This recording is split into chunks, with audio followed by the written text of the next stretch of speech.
What's going on, y'all? It's Brendan Dzwierzynski here from David Booth, Kansas Memorial Stadium, a.k.a. The Booth, the site this weekend, unfortunately, of KU's first football loss of the season, 38-31 to the TCU Horned Frogs. KU falls to 5-1 on the year. TCU, meanwhile, improves to 5-0.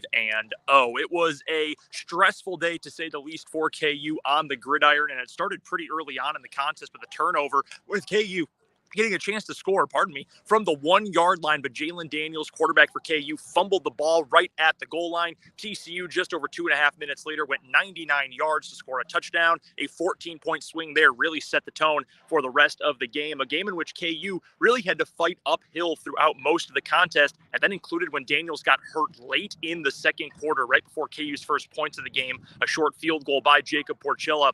However, Daniels hurt his shoulder in the game, did not come out in his uniform and pads for the second half, and was ruled out early in the third quarter. But Jason Bean, backup quarterback for KU, did play a heroic role in this contest to keep KU in it. 262 passing yards in the game, 4 touchdowns, did have an interception that, again, led directly to a TCU touchdown, but a tremendous performance overall by Jason Bean in his first meaningful quarterbacking action of this 2022 season. And he had some guys out there at wide receiver who were playing absolutely incredible roles in this contest. That included Luke Grimm, who had 6 catches, had a touchdown in the contest. Quentin Skinner went for 98 yards on 4 catches, including 2 touchdowns in the game. And Mason Fairchild, the product of Andale High School down in South Central Kansas, he had a huge game as well. 3 catches, 80 yards, and a score, including one of the best catches you're going to see all year long. You'll probably see that on SportsCenter, FS1, wherever you're watching college football TV coming up tonight. But in the end, just too many issues for KU.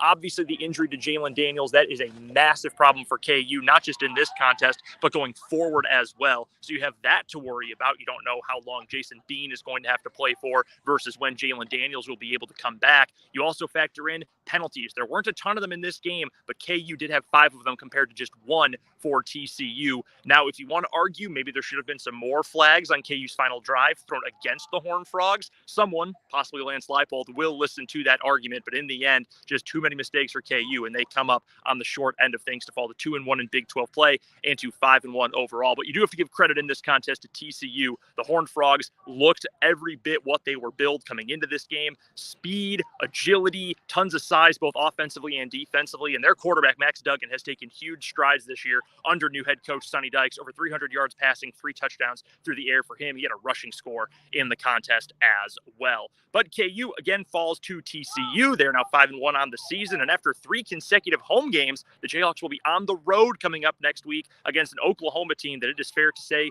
is wounded. 49-0. They were smacked by Texas in the Red River Shootout on Saturday, so that'll be a big game down in Norman coming up next Saturday. But until then, one more time from David Booth, Kansas Memorial Stadium, KU falls to TCU for the Jayhawks' first loss of the season, 38-31. Make sure you are checking out 580 Sports Talk and Mic'd Up coming up on Monday from noon to 3 for Mic'd Up, 3 to 6 for 580 Sports Talk as we recap this game plus all the other action from the college football weekend. Until then, I'm Brendan Dzwierzynski. We will talk to you on Monday at 3.